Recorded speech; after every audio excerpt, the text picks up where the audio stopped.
Okay, तो noting charge में क्या एंट्री बता चुके थे आप लोगों को?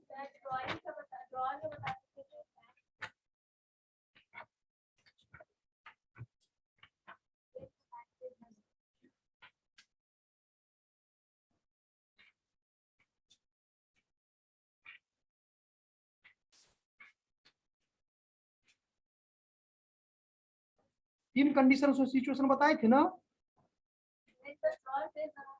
ठीक है, ये हो गया था, ये भी हो गया था।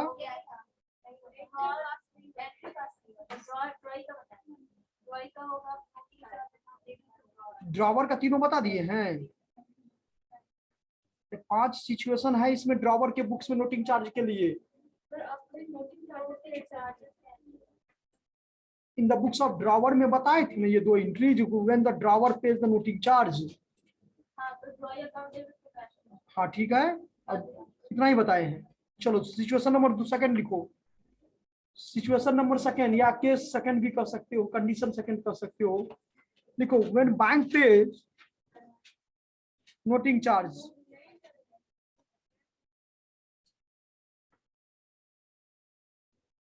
नहीं, drawee's account DR to bank account when bank pays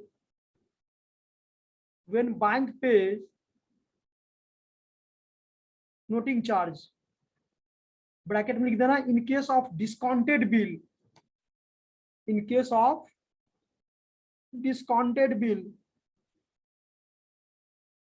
drawee account DR, drawer में होगा, drawee account DR to bank account, noting charge paid by the banker. इसका नरेशन क्या होगा? Noting charge paid by the banker, यानी bank जब क्या करे, noting charge पे करे। Condition number 3, when the endorsee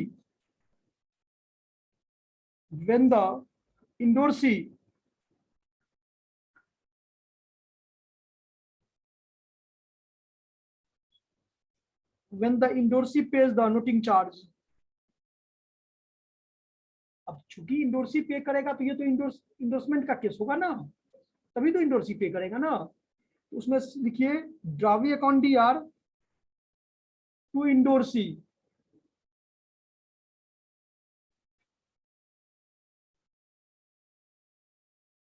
और इसके लिए इंडोर्सी के बुक में क्या हो जाएगा? बोलो, इंडोर्सी के बुक में क्या हो जाएगा? क्या? Drawer account DR to cash goes out. तो वो तो कैश या बैंक को तुम क्रेडिट करेंगे ही, ठीक है। सवाल है वो किसको पेमेंट कर, किसके भी हाथ में पेमेंट किया था? ड्राइव। तो ड्राइव के बुक्स में आपको क्या हो जाएगा? ये इंडोर्सी के बुक में क्या हो जाएगा? उसका नाम आ जाएगा। इंडोर्सी के बुक में इंडोर्सी ना क्यों आएगा? उसके में हो जाएगा drawer account DR to cash account हो जाएगा। हाँ, लेकिन खैर वो आते हैं स्टेप पर, पहले इसका स्टेप पूरा कर लो। ये हो गया ना कि अगर नोटिंग चार्ज कौन पे करेगा? इंडोर्सी करेगा, ठीक है। तो उस कंडीशन में ड्रॉवर के बुक्स में एंट्री होगा drawee account DR to endorsee. ऐसा इसलिए कि endorsee is the giver, personal account होगा ना, इंडोर्सी क्या है वहां पर? गिवर है, इसीलिए उसको क्रेडिट करेंगे। और किसको करना था वो? तो ड्राइव पर उसी के भी हाथ में ना। जैसे मान लो कि पेमेंट करना था रेवती को और उसके भी हाथ में हम पेमेंट कर दिए, तो इसके अकाउंट को डेबिट करेंगे ना आप? हाँ या ना? कोई भी व्यक्ति अगर मान लो डेबिट होता है तो इसका मतलब क्या होता है? Debit the receiver and credit the giver. Condition number 4 लिखो, उसमें हो जाएगा drawer account DR to cash,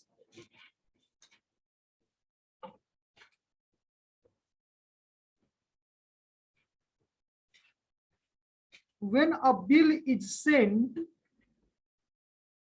when a bill is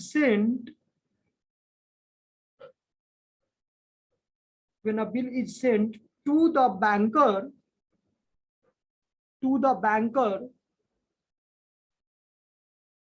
when bill is sent to the banker for collection and the same is dishonored. When a bill is sent to the banker for collection and the same is dishonored. ये case समझ में आया? ये case समझ में आया? इनकी बताए थे bill Saint, bill for collection account, याद करो। अरे बिल सेंट वाला बताए थे ना, बिल सेंट बैंक को भी ये रिस्पॉन्सिबिलिटी दी है कि आप मेरे बिहाफ में क्या करो, मेरे बिल को कलेक्ट कर दो, ठीक है। तो उस कंडीशन में अगर नोटिंग चार्ज है तो वो पेमेंट, अगर उसके बारे में क्या इसमें करा है लिखो तो नीचे में डैश दे करके, इन दिस केस या in such a case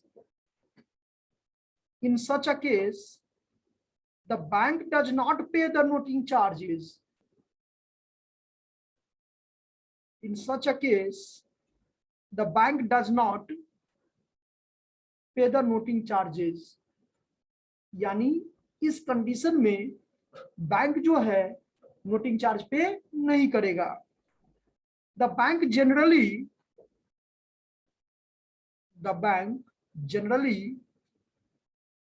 returns the bill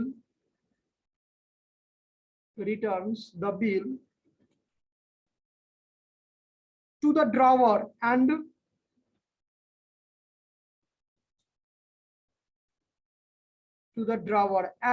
drawer himself pay noting charge.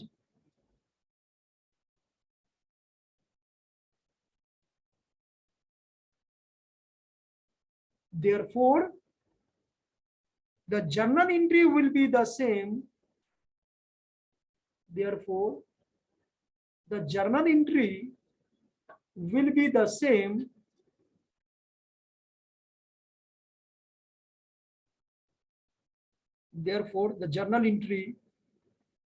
the same as done in situation first.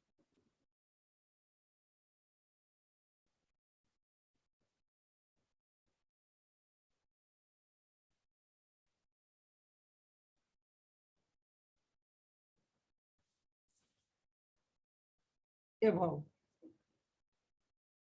यानी आपको फर्स्ट कंडीशन में क्या लिखे थे कि ड्रॉवी अकाउंट दिया टू कैश, तो यही एंट्री सेम होगा, क्योंकि अब इसको अगर पढ़ो तो कुछ समझ में आया जो सेंटेंस लिख पाए हैं।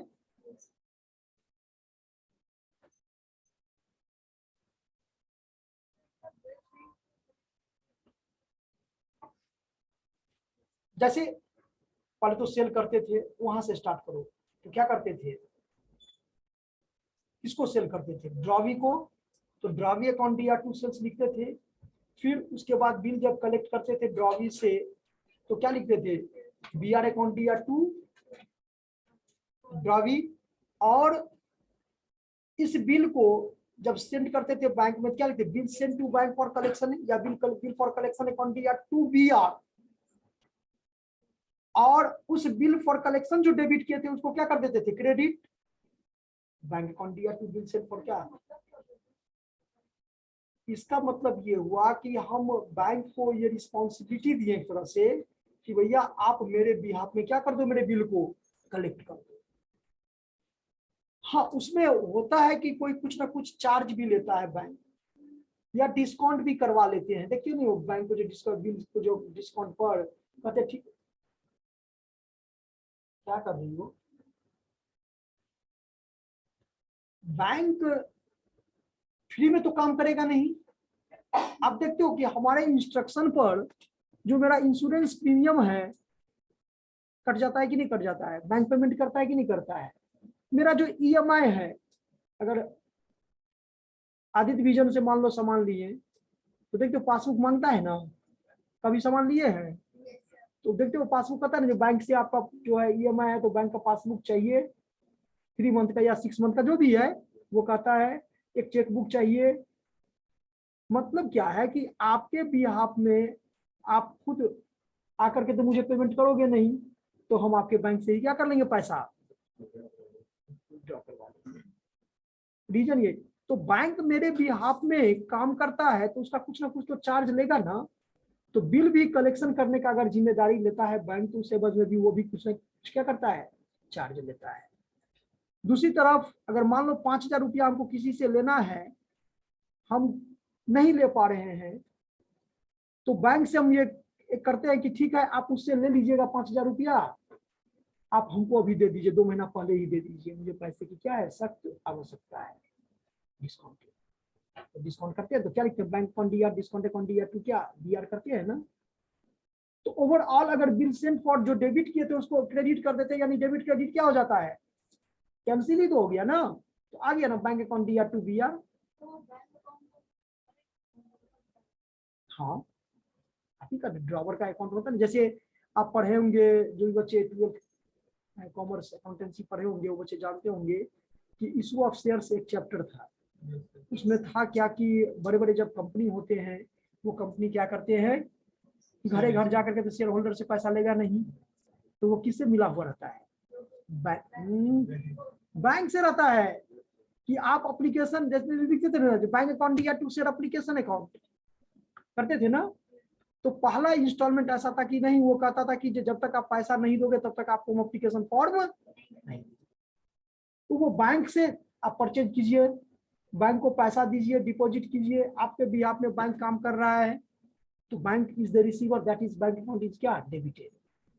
एंड किस पर पैसा लेता था, एप्लीकेशन पर, तो टू शेयर एप्लीकेशन अकाउंट, फिर शेयर एप्लीकेशन अकाउंट या टू शेयर कैपिटल अकाउंट। अब एप्लीकेशन कैंसिल हो गया तो बैंक टू शेयर कैपिटल ही तो हुआ, your account has been credited. आपके कैपिटल अकाउंट में क्या हो गया, पैसा क्रेडिटेड हुआ ना।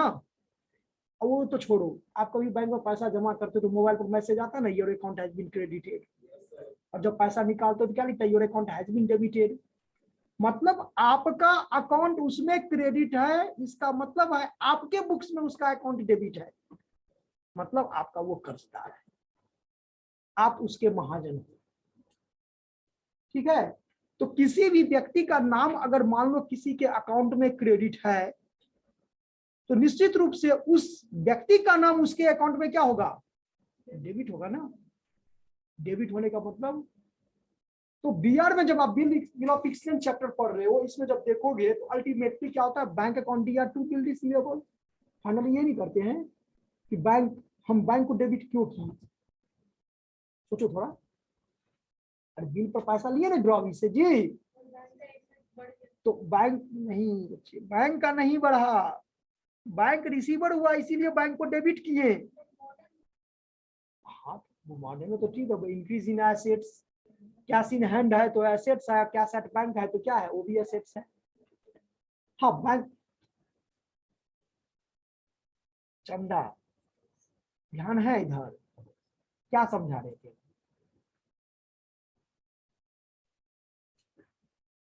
और कुछ बता रहे थे,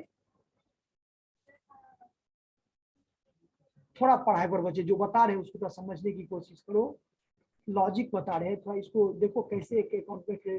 देखो अकाउंटेंसी बीकॉम कर रहे हो तो अकाउंटेंसी तो पढ़ना, इससे इस सब्जेक्ट से आप दूर नहीं भाग सकती हो, जितना भागोगे उससे कई गुना ज्यादा ये आपको स्पीड से आपको पकड़ेगा ये सब्जेक्ट। तो थोड़ा इसको ध्यान रखो, नहीं ध्यान रखोगे तो फिर पढ़ाने में मन भी नहीं लगेगा। चलो, तो यहाँ पर क्या था, पांचवा कंडीशन लिखो तो, for incidental expenses,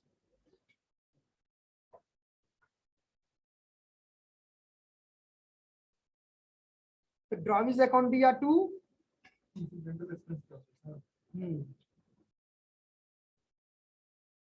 incidental expenses, मतलब क्या हुआ कि एक पर मान लो कोई इस प्रकार का खर्च हो, कोई बहुत सारे खर्च होते हैं ना, ठीक है, ये प्रकार का एक्सपेंसेस है जिसको हम लोग जानते हैं डेबिट और एक्सपेंसेस एंड लॉसेस। तो चूंकि ये एक्सपेंसेस किसके लिए है, ड्रॉवी के लिए है ना,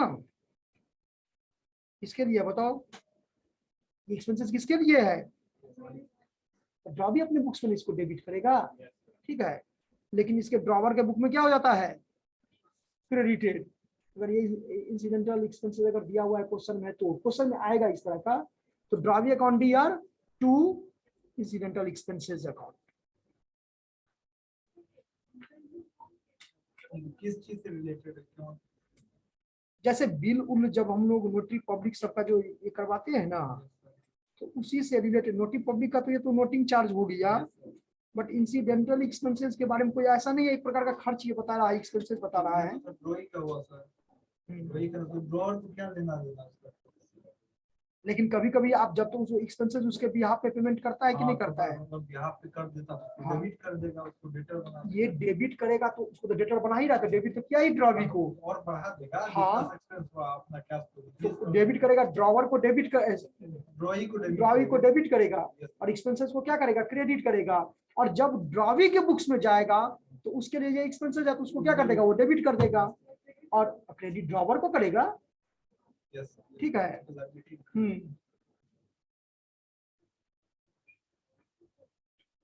हाँ नहीं, ये कैश के रूप में तो आपको यहाँ पर नोटिंग चार्ज या फिर क्या है, इसमें कुछ ऐसा, ये ड्यूज ये पे नहीं कर रहा, ये ड्यू का एंट्री है, फॉर इंसिडेंशियल एक्सपेंसेस ड्यूज, उसके लिए एंट्री है। पेड के पेड होगा तो फिर क्या आ जाएगा इसमें ना, ये ड्यू का है, नरेशन में लिख लो, for being incidental expenses dues.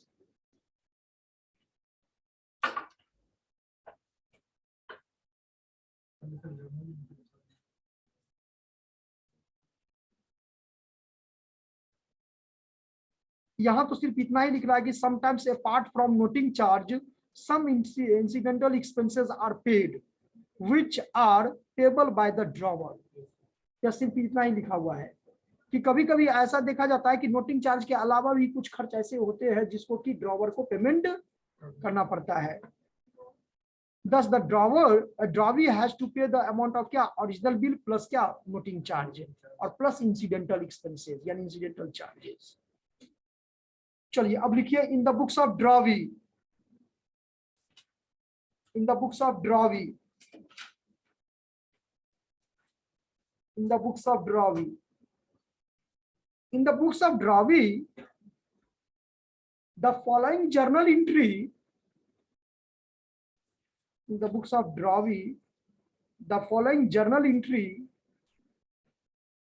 is passed in all the above cases. In the books of drawee, in the books of drawee, the following journal entry is passed in all the above cases। जितने भी case आपको drawer वाला books में लिखवाए ना, उन सभी cases का जो है सो यहाँ पर एक ही एंट्री बता रहा है। क्या बता रहा है कि नोटिंग चार्ज तो किसका था, ये ड्रॉवी का था, तो डेबिट और expenses and losses. Incidental charges जो है वो भी एक्सपेंसेस है, किसके लिए है, ड्रॉवी के लिए है। तो noting charge account D R, incidental charge account D R या एक्सपेंसेस अकाउंट डीआर टू किसका, ड्रॉवर हो जाएगा। एग्जैक्टली हाँ, ड्रॉवर आइए,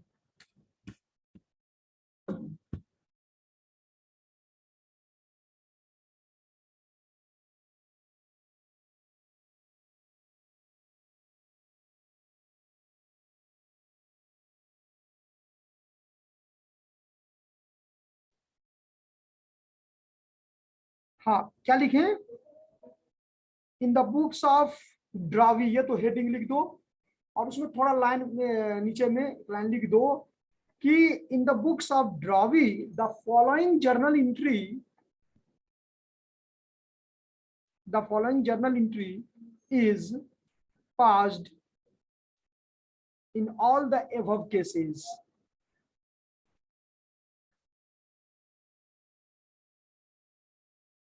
लिखो, नोटिंग चार्ज अकाउंट डीआर, हाँ जर्नल एंट्री लिखोगी अब ना, noting charge account DR, incidental expenses account DR to drawers. Noting charge account D R,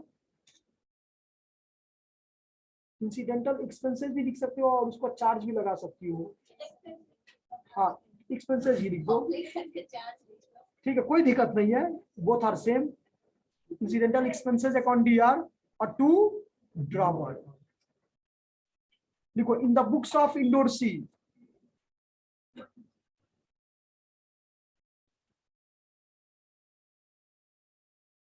if the noting charge, Indorsi के बुक में 1 नंबर में लिखना, if the noting charge have been paid by the Indorsi,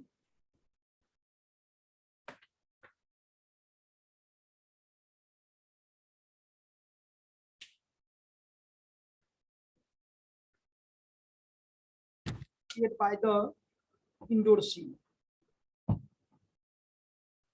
देखो drawer account DR to cash,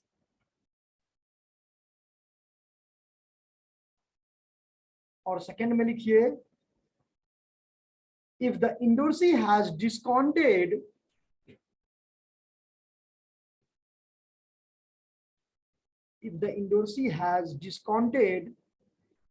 it from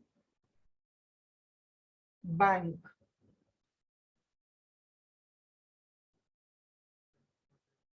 एक drawer account DR to bank, and noting charge have been paid by the banker. हाँ, if the Indorsi has discounted it from bank and noting charge have been paid by the banker, तो bank तो कुछ ना कुछ ये करेगा ना, credit का गिवर, तो यहाँ पर drawers account DR to bank account,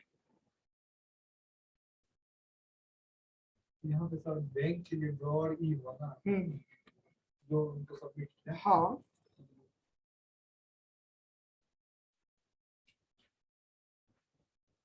लिखो तो question,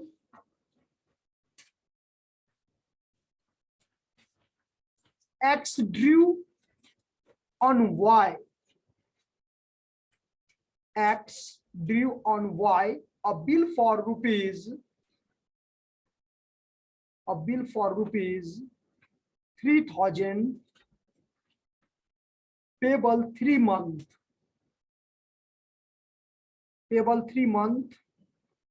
after date.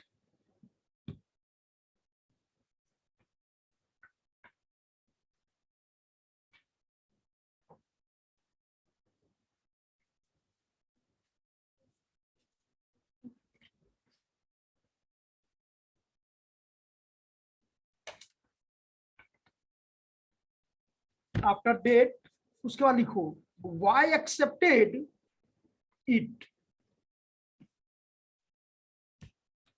Y accepted it and returned to X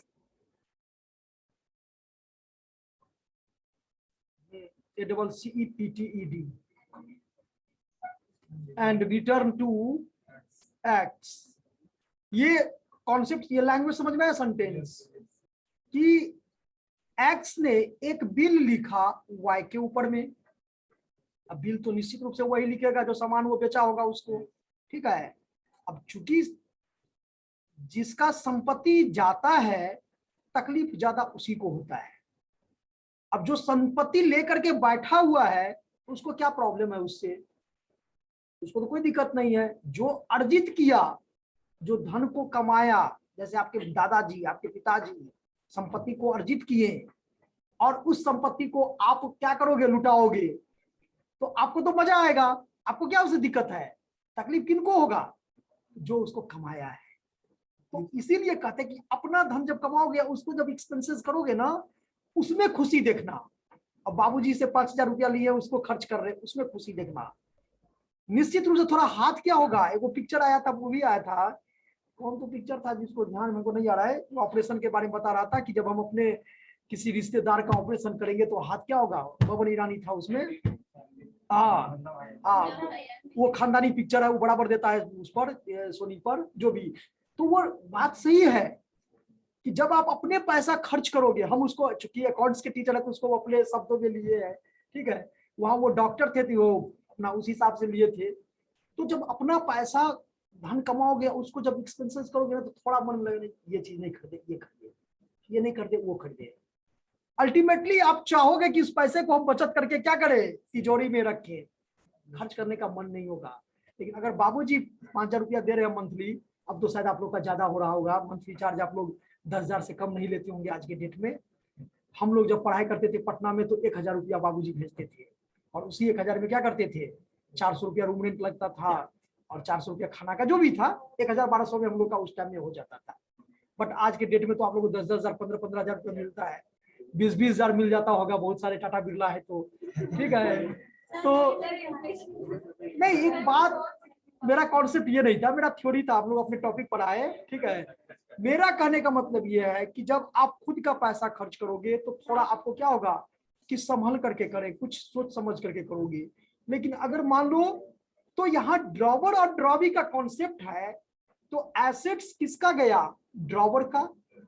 तो चिंता तो उसको लगा हुआ है कि हमको ये 2 महीना कह करके गया है, अभी तक पैसा का जो है, चलो बीच में इसको एक बार टॉर्चर, मैंने इसको याद दिला देते हैं कि भैया आपने हमसे सामान खरीदे हैं, आप पीजिए पीजिए पीजिए, पानी पीजिए, पानी पीजिए की दिक्कत नहीं है, ठीक है। तो वो बिल लिखा, अब यहाँ पर चूंकि x due a bill on क्या, वाई, तो इसमें तो सेल तो है नहीं, तो सेल परचेज का एंट्री नहीं होगा direct.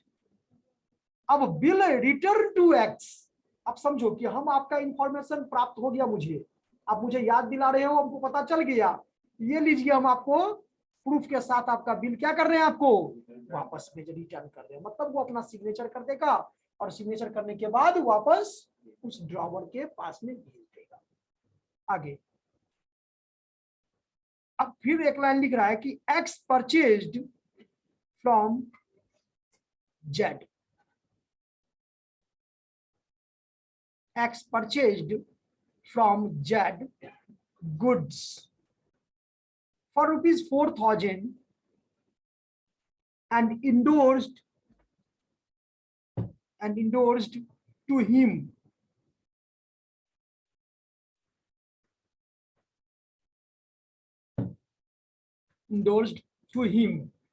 to above acceptance and gave him a check for balance।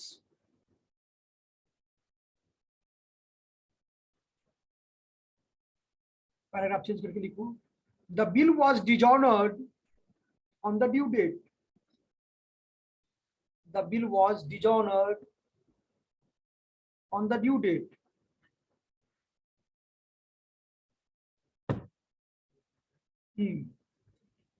and noting charge rupees 20,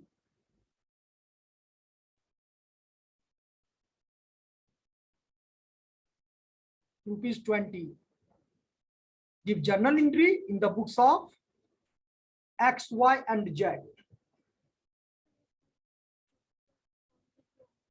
तो निश्चित रूप से यहाँ पर क्या करेगा, ड्रॉवर ही ये करेगा ना, जब कुछ नहीं लिखा हुआ है तो क्या, हाँ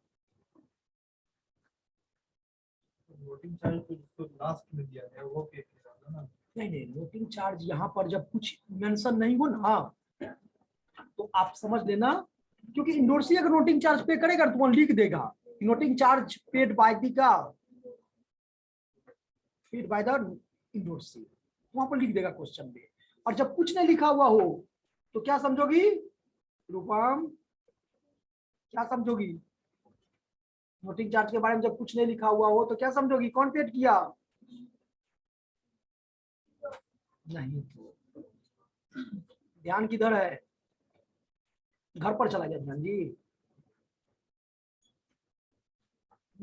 अभी क्या बताए थे, थोड़ा देर पहले बताए, 2 सेकंड भी नहीं हुआ, पहले बताए थे आपको कि अगर आपको, फिर से सुन लो, अगर आपको नोटिंग चार्ज के बारे में कुछ मेंशन नहीं हो कि कौन पे किया, तो समझ लेना ड्रॉवर पे किया, और अगर क्वेश्चन में लिख देगा तो फिर उसी तरह से काम करेंगे। नहीं, यहाँ पर भी नहीं बोल रहा है। सेकंड बात यहाँ पे ऊपर में मंथ दिया हुआ है 3 मंथ, बट यहाँ पर आपको कब बिल लिख रहा है, दे दिया तो छोड़ दो, Sir, नहीं ले डेट कॉलम खाली छोड़ेंगे। sir, X purchased from goods for 4,000 and endorsed him to have acceptance and gave him a check for that. इसका मतलब क्या सर, जो होगा ये- वही देगा उसको। एक्स ने यहाँ पर जो जेड का काम रोल प्ले कर रहा है, जेड इज नोन एज क्या, इंडोर्सी। एक्स ने वाई के ऊपर में बिल लिखा, तो X is called drawer, Y is called drop. लेकिन एक्स ने पहले से ही सामान किससे खरीद के रखा था, जेड से, तो वो भी एंट्री करेगा एक्स अपने बुक्स में। ये जो बिल जो दिया सर वो जेड को ही दिया था बिल। तो ये मतलब इनका इस सेंटेंस का मतलब क्या हुआ फिर, and gave him a cheque for balance, इसका क्या मतलब? बैलेंस, तो बैलेंस कितना हो जाएगा इसका, 1,000 में बैलेंस आएगा जी। 3,000 का सामान था, 4,000 4,000 तो जेड से खरीदा था। वो ड्रॉवी कितना देगा उसको, 3,000 में देगा। बैलेंस तो खुद ना वो पेमेंट करेगा इंडोर्सी को। 3,000 ही खरीदा। हाँ, खरीदा 4,000 का, लेकिन जो वो ड्रॉवी था उसका, यानी वाई, वो तो 3,000 का उसको बेचा था सामान, 3,000 का बिल लिखा, तो 3,000 में बीआर होगा। बाकी 1,000 कहाँ जाएगा उसको, तो बाकी 1,000 तो खुद ना पेमेंट करना पड़ेगा, तो बैंक में चला जाएगा। सोच के बनाओ चंदा, सबसे पहला आप ही को हम कॉपी देखने वाले हैं, जल्दी बनाओ।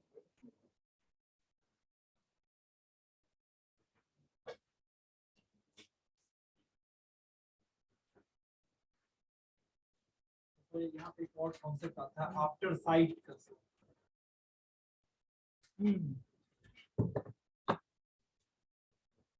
तो पहले बनाइए ना, देखते हैं।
बच्चे आज बहुत कम आए हैं जी।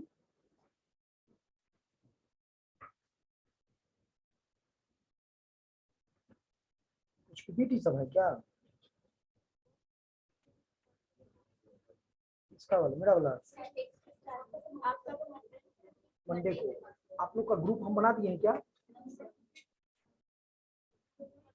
नहीं, ये तो गड़बड़ है। सर हम आगे बना चुके हैं, नाम सब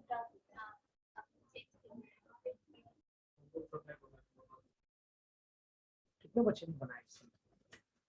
कौन कौन बच्चे बनाए बताओ,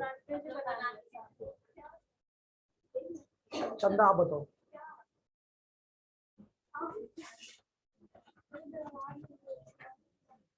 एक मिनट, आपको आवाज आएगी।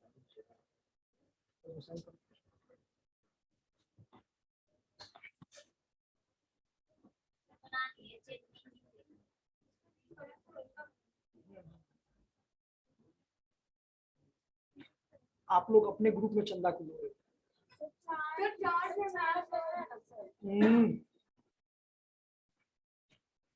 चार है ना आप लोग, एक चंदा को 5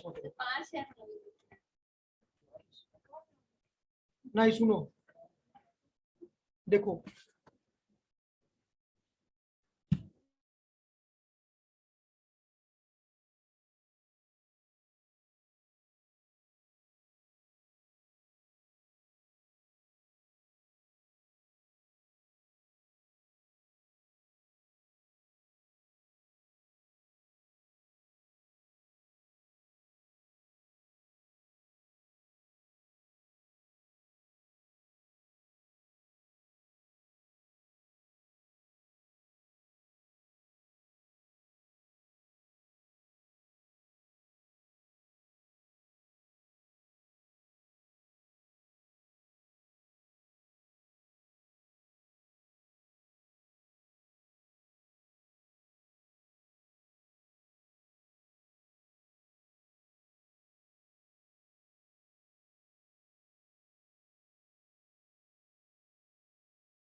ओके, देखो सबसे फर्स्ट एंट्री BR अकाउंट दिया टू वाई 3000 सेकंड चूंकि परचेज किया था तो परचेज अकाउंट दिया टू जेड, और थर्ड एंट्री जेड अकाउंट दिया to bill receivable to bank, balance amount के लिए 3000 ड्रॉ भी देगा, 1000 तो बैंक उसको खुद पेमेंट करना पड़ेगा ना।